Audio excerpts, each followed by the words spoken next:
Hello, আসসালামু আলাইকুম। শখের খামার ফরিদপুর ইউটিউব চ্যানেল এবং ফেসবুক পেজ থেকে ছোট্ট একটা শর্ট ভিডিও নিয়ে চলে আসলাম। তো আজকে হচ্ছে আমার ব্রয়লার বাচ্চার বয়স 9 দিন। তো 9তম দিন রাতের আপডেট আপনাদের সাথে শেয়ার করব। তো ভিডিওটা কেউ স্কিপ না করে অবশ্যই শেষ পর্যন্ত দেখবেন, আর অবশ্যই ইউটিউব চ্যানেলটি সাবস্ক্রাইব করে দেবেন এবং যারা ফেসবুক পেজ থেকে দেখতেছেন অবশ্যই পেজটি ফলো দিয়ে দেবেন এবং ভিডিওটি লাইক করে দেবেন। তো ভিডিওটি শুরু করা যাক। তো আপনারা দেখতে পাচ্ছেন আমার ব্রয়লার বাচ্চাগুলো মাশাআল্লাহ খুবই ভালো আছে এবং সুস্থ আছে। তো আমি এখন রাতে হচ্ছে পানি দিয়ে দিলাম এবং খাবার দিয়ে দিলাম। তো আমি হচ্ছে মূলত পানি 3 বেলা দেয় এবং খাবারটা 2 বেলা দিয়ে থাকি আসলে। তো এখন রাতে পানি দিয়ে দিলাম। তো রাতে হচ্ছে এডি দিয়ে দিলাম। তো এডির সাথে হচ্ছে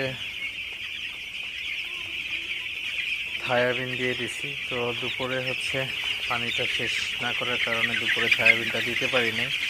তো রাতের বেলা একসাথে থায়াবিন দিয়ে দিছি সাথে মিক্সড করে। তো এবং আজকে হচ্ছে 3টা ডোজ কমপ্লিট করলাম। 3টা ডোজ বলতে হচ্ছে জিঙ্ক দিয়ে সকালে, দুপুরে থায়াবিন এবং রাতে হচ্ছে এডি। তো মোট 5 দিন খাওয়াইলাম আসলে। তো 5 দিনের ডোজ কিন্তু আসলে কমপ্লিট করছি। তো তারপর থেকে আসলে কালকে থেকে নতুন ডোজ চালু করব। তো অবশ্যই আপনাদের সাথে শেয়ার করব। তো আসলে মুরগির বাচ্চাগুলো ভালোভাবে যদি পরিচর্যা করেন তো বাচ্চাগুলো কিন্তু খুবই ভালো থাকবে এবং যদি সময় মতো ভ্যাকসিন, ওষুধ এবং পর্যাপ্ত পানি দিয়ে রাখেন সবসময়, সেক্ষেত্রে কিন্তু বাচ্চাগুলো বলা চলে 99% কিন্তু ভালো থাকবে। তো 1% হচ্ছে আপনার কপাল। তো যাই হোক, যদি কোনো বড় ধরনের রোগে অর্থাৎ যদি রানীক্ষেত অথবা গাম্বুরা না ধরে তো সেক্ষেত্রে কিন্তু বাচ্চাগুলোর কোনো সমস্যা হবে না।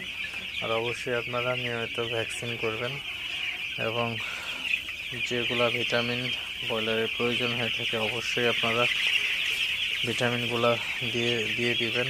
তো যদি না বোঝেন অবশ্যই অভিজ্ঞদের কাছে পরামর্শ নেবেন অথবা কোনো ভেটেরিনারি ডাক্তারের কাছ থেকে পরামর্শ নিতে পারেন। তো পরামর্শ অনুযায়ী কিন্তু যদি আপনি খামার পরিচালনা করেন সেক্ষেত্রে কিন্তু আপনার খামারটা কিন্তু সুস্থ সবল আসলে ব্যাস আপনি উঠাইতে পারেন।